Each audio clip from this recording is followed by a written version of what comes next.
Good afternoon, ladies and gentlemen. It's Mac from Cryptstar, and today I have a few announcements I want to make for the Gift.Games ecosystem. Woo! So basically, the battles for Tezotopia have gone ahead and undergone some pretty huge mechanics changes, as well as they've introduced power levels.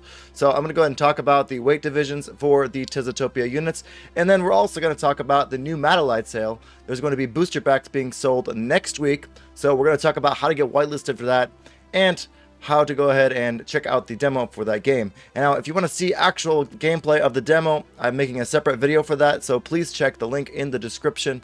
And let's go ahead and jump right into the announcements. Here we go. Alright, so we're going to first talk about the battles introducing weight divisions. So it says here, in every fighting ring around the world, weight divisions exist to keep a 130 kilogram guy from fighting a 60 kilogram scrapper from the streets.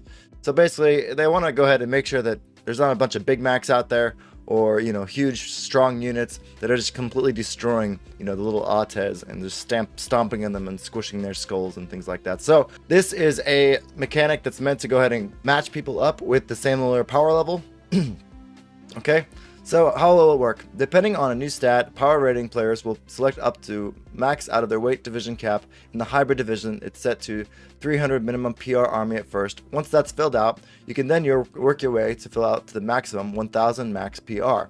This allows you to select your light infantry, low PR troops first, giving you an opportunity to bring in 3 more units into the battle and fill out the requirements for the weight division. So once we introduce the heavyweight division, heavy infantry units such as Magnus Orus and Big Mac can enter the battle arena in multiple numbers. Okay, so here are the power ratings for the different units down here. Power rankings. Below is a list of the current power ratings and the target PR we're aiming for on some units that need improving. Move boost cooldowns will be introduced, giving adjusted PR tactic units.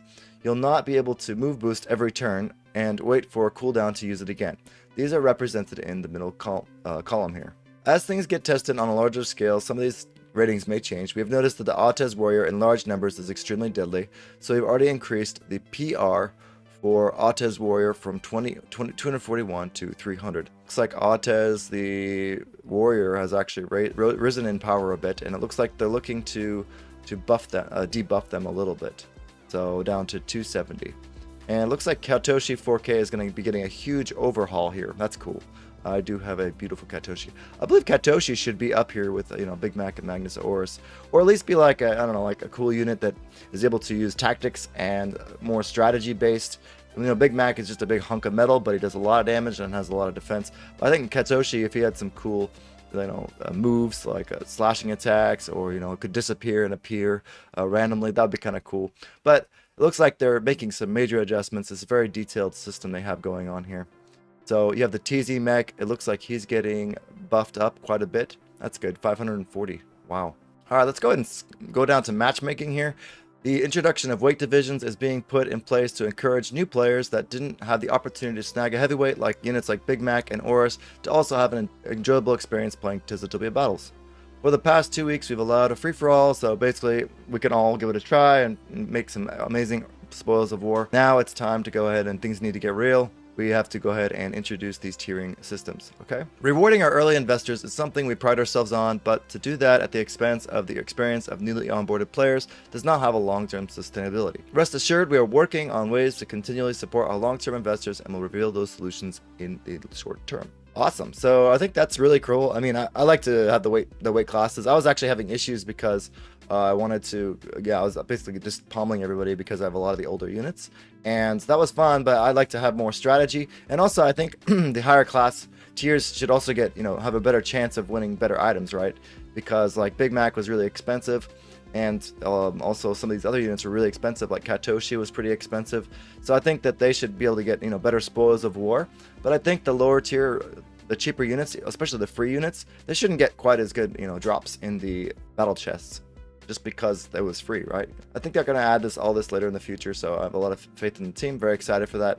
All right, guys, let's go ahead and jump into Matterlight. So Matterlight is another play-to-earn game, and it'll be free-to-play trading card game, actually, built on Tezos. So anybody will be able to access a 30-card deck that's absolutely free to play, allowing you to challenge other competitors for Uno and the right to claim territory on Tezotopia, a city within the Tezotopia universe. Claiming a territory on the map will lead to earning Uno from the revenue collected in the Matterlight tournaments. So the Matterlight sale. The Matterlight whitelist sale will take place on June 6th at 2 p.m. UTC. So that is next week, actually. It's probably going to be early in the morning, I'm guessing. But I'm going to have to do this because I really like the graphics on this art. And actually, I played the demo, and the demo was really, really cool. I will leave a link in the description, like I said, with me playing the demo. I highly recommend, if you're on the whitelist, trying to get a few booster packs because I think it's going to be definitely worth it to get some of these higher level units, and this game is going to be really fun, especially once they add some cool background music and some more animations. I think it's going to be a really fun game. The actual mechanics of the game, when I played it earlier today, it's pretty easy. The demo is pretty easy to beat, but you can see how much they thought about the mechanics and the boosting attacks and like kind of powering up units within the game. When you play the unit, you can power up the other units that are on the battlefield. And you can tell that some of the characters and some of the units are very powerful. And I believe they're also going to have a way to level up your cards in some way. I'm not sure, but in the demo, there was some cards that had some really random stats, like 25 defense randomly. And I was like, how does he get 25 defense off the bat? I guess that is possible. So maybe they have something, the secret in store for us in the future here. You can see here there's going to be a different tiers for the booster pack sales next week. They're going to have the light pack, the flash pack, the ultra pack, and the tachyon pack. So I don't know what the difference between the tachyon pack and the ultra pack are. It looks like maybe this is like the OG packs, and then this tachyon pack, maybe it's like the next series. Kind of like with Pokemon, they had like, you know, the initial release of 150, and then after that they had the next one. But I'm not exactly sure about that. You're gonna have to jump into the Discord and find out more information. The whitelist sale listing only 250 of the ultra and tachyon packs will be listed, and all 500 of the first tier will be available in the light and flash packs. So basically they're trying to make sure that the public sale still has a bit left in the public sale, but it looks like only 250 will be of the ultra and tachyon packs will be listed. So I'm assuming this might sell out because the tezos price is pretty cheap right now, and these prices of these units and everything, it's not too expensive. So it'll be really fun to try and, you know, do these tournaments. I definitely think that this game could even be bigger than Tezotopia, just because it doesn't require as much strategy. It requires strategy, but it's more of a click kind of game, and it's much easier to kind of mentally just sit and click and think about the strategy like a card game in your hand, rather than having to move units all around the battlefield. It's a completely different kind of, you know, strategy game. So I think this might be more popular, and the artist is also very good for this. So this makes it much more visually appealing, I think. Alright, so who gets whitelisted? It looks like if you have 100k gifts staked in the gift staking tier pool, then you will get whitelisted. There will also be Royal Diplomat holders will get whitelisted. Okay, so, and TZ drops, diamond holders. So it looks like they already took the snapshot on May 30th for both of these, so it's probably too late for that. However, you might be able to jump in the Discord and try and join the invite contest. It looks like they're doing that on the Discord server, so I'll leave the link below if you guys want to try and get that. Also, there's going to be whitelist spots available in the Tezotopia loot boxes. So I highly recommend jumping into the loot box and trying to get on the whitelist. There will be no buy limit for the whitelisted people, so that means you can actually buy as many as you want. The only limit is they're only selling, I think, 250 for the whitelist users for the tachyon packs and the ultra packs. So that means 250 will still be reserved for the public sale. However, the whitelist will have first come, first serve for the first 250. Unpacking cards will be available in the next 60 days. Okay, so it looks like you won't be able to unpack your cards right away. It'll take about 2 months. The different box will yield 5 different cards, randomly selected. You can see an updated list of each of the 28 Matterlight cards in the Google spreadsheet. So let's go ahead and take a look at the Google spreadsheet and see what they look like. All right, looks like they don't have pictures for them quite yet. I don't see, let me see, they got pictures of them? Well, here's the Matterlight website. You can just go there, matterlight.io. And if you want to see some of the units, the unit graphics, you can scroll down here and you can kind of see what they look like. So slashers, looks like they're a common one. They're greens, they're common. So let's go ahead and look at the legendaries because we all like legendaries. So you see this one, Stonewalls are pretty legendary. And it looks like this one has a 3 attack and 5 defense. And then when you play, it has 5 defense. But in the demo, it actually has 0/0 for some reason. I'm not sure. Cyclone, I couldn't see this in the demo, but he deals damage to all enemy cards on the table when dealt. Wow, that's very powerful. These graphics look really cool. And Medusa, +1 attack for all active cards on the table. Bandito. Bandito's actually really good. I was playing with him, and it's really annoying because when he dies, he just kind of destroys a random card on the table, and the enemy just feels kind of like, what?